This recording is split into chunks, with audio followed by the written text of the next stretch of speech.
Assalamualaikum warahmatullahi wabarakatuh.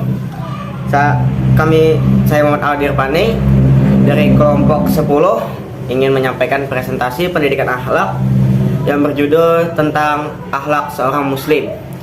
Adapun anggota kami adalah yang pertama saya sendiri Muhammad Aldi Irfani, dan yang kedua adalah Maulidah Jaharatun Nisa.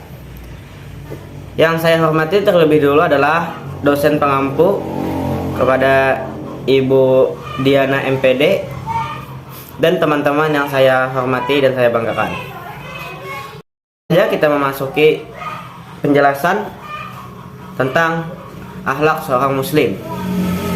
Pengertian akhlak mahmudah, lahiriah, dan batiniah. Pengertian akhlak mahmudah atau akhlakul karimah merupakan akhlak terpuji yang seharusnya dimiliki oleh setiap muslim. Zulkarnain dalam transportasi nilai-nilai pendidikan Islam menjelaskan bahwa akhlak senantiasa berada dalam kontrol ilahiyah yang tepat, yang dapat membawa nilai-nilai positif dan konduktif bagi kemaslahatan umat. Jadi nilai akhlak itu merupakan sangat penting bagi kehidupan bermasyarakat antar umat beragama maupun sesama muslim. Akhlak ini juga harus kita amankan dari dalam diri kita agar dapat menghormati sesama dan tidak mencela satu sama lain, seperti pertikaian dan lain sebagainya. Akhlak mahmudah ini sangat penting kita miliki karena setinggi apapun jabatan, ilmu, harta, dan sebagainya yang kita miliki tidak ada artinya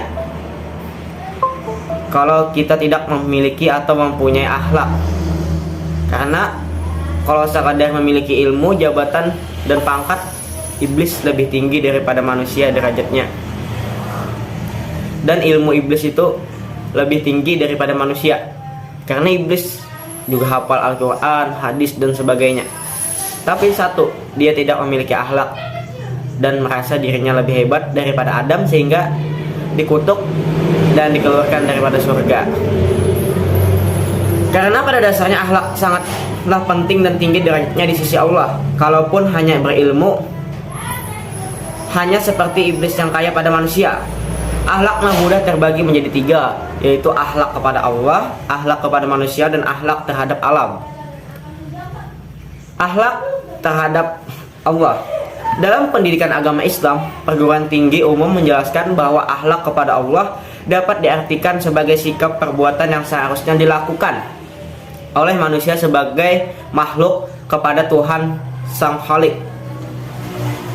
Apabila kita tidak mempunyai adab terhadap Tuhan kita sendiri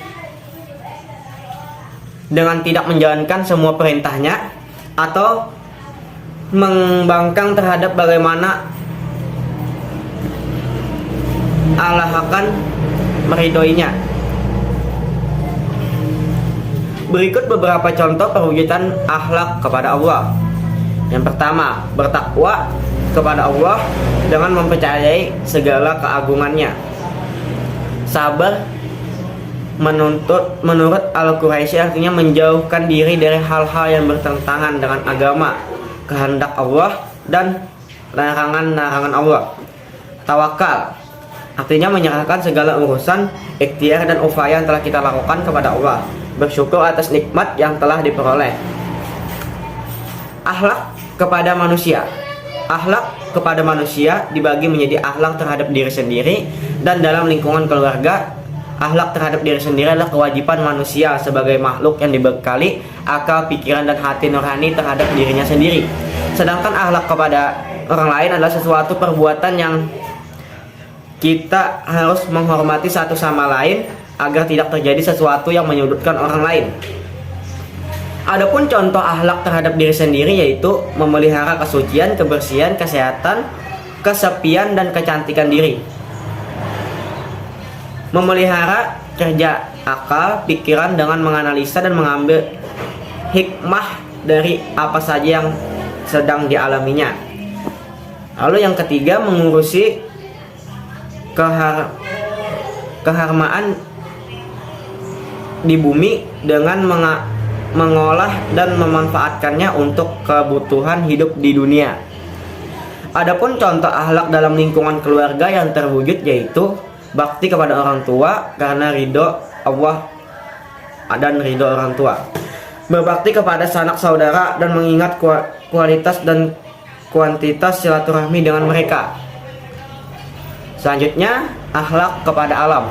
Seorang muslim hendaknya kita menjaga lingkungan dan tidak berbuat kerusakan, memanfaatkannya untuk kebaikan dan tidak melakukan eksplorasi yang berlebihan. Karena sejatinya alamlah yang membawa sebuah ketentraman terhadap kita sendiri, maka janganlah kamu mengotori bahkan merusaknya. Apabila keseimbangan alam sudah terganggu sehingga banyaknya bencana melanda di suatu tempat atau daerah yang tidak menjaga keseimbangan dengan baik dan benar. Adapun contoh akhlak kepada alam yaitu sadar dan memelihara kelestarian lingkungan hidup, menjaga dan memanfaatkan alam terutama hewani dan nabati untuk kepentingan manusia dan makhluk lainnya. Sedangkan kepada semua makhluk dan mengenali potensi akademik dan kemaslahatan umat manusia dan alam sekitarnya. Jadi kita harus menjaga alam itu agar tetap seimbang sehingga tidak terjadi banyak bencana.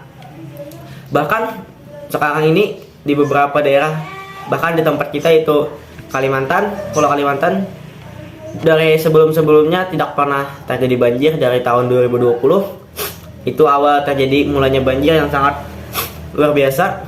Semoga tahun ini tidak terjadi lagi.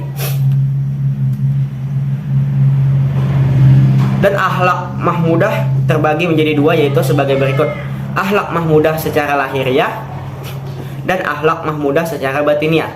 Adapun akhlak mahmudah secara lahiriah yaitu adalah sesuatu yang dilakukan untuk memenuhi kewajiban manusia sebagai makhluk Tuhan, termasuk perbuatan kepada sesama manusia maupun lingkungan hidup, dan dikerjakan oleh anggota lahir seperti melakukan perbuatan yang mulia kepada orang lain dan memberikan sedekah kepada orang lain yang lebih membutuhkan.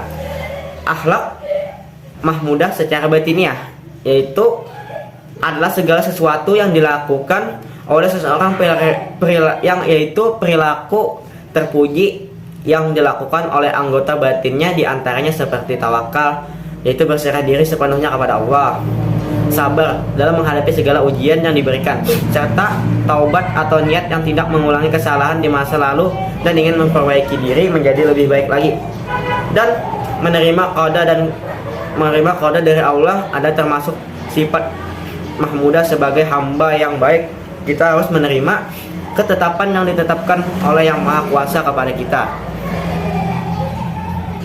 Itu saja yang dapat saya sampaikan. Salah hilap mohon dimaafkan. Selanjutnya akan dilanjutkan oleh teman saya yaitu Maulida Jaharatun Nisa. Wabillahi taufiq wal hidayah. Wassalamualaikum warahmatullahi wabarakatuh. Selanjutnya di sini saya akan membacakan materi kedua, yaitu pengertian akhlak mazmumah secara lahiriah dan batiniah. Pengertian akhlak mazmumah, akhlak atau perbuatan manusia yang tidak memiliki sopan santun kepada orang lain. Akhlak ini banyak sekali membawa pengaruh buruk dan dapat mendatangkan kehancuran pada diri seseorang. Hal ini biasanya ada pengaruh dari berbagai aspek, termasuk lingkungan, hawa nafsu, bisikan iblis, dan kurangnya ilmu agama seseorang, hingga ia sering melakukan perbuatan yang tidak senonoh atau tercela. Akhlak mazmumah ini biasanya bertolak belakang dengan akhlak mahmudah, karena orang yang sering memiliki akhlak mazmumah ini sering membolak-balikan sesuatu seperti perintah Allah sering mereka tinggalkan, sedangkan hal-hal yang dilarang Allah seolah dengan senang hati mereka lakukan tanpa takut akan dosa. Adapun akhlak mazmumah secara lahiriah yaitu perbuatan atau perilaku yang tidak baik dilakukan kepada seseorang kepada orang lain, yaitu diantaranya adalah 1. Dengki, yaitu rasa tidak suka kepada orang lain yang mendapatkan kenikmatan ataupun rezeki yang melebihi dirinya. 2. Mencuri, yaitu mengambil hak orang lain yang bukan milik kita tanpa sepengetahuan pemilik barang tersebut.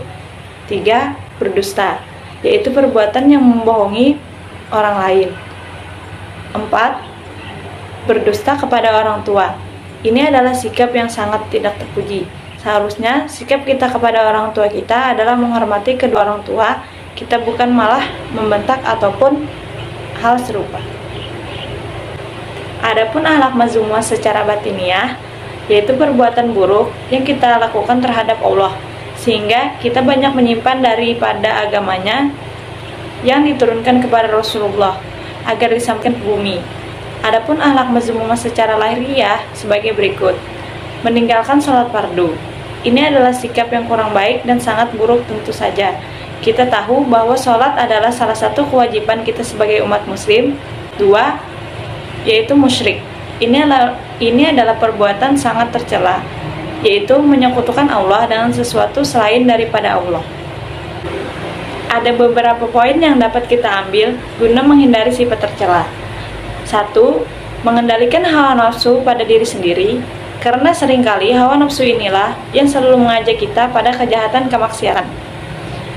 2. Waspada dan senantiasa berlindung kepada Allah Subhanahu wa Ta'ala dari godaan syaitan, karena syaitan adalah makhluk Allah Subhanahu wa Ta'ala yang berusaha agar manusia selalu berada dalam kesesatan dan mendurhakai Allah Subhanahu wa Ta'ala.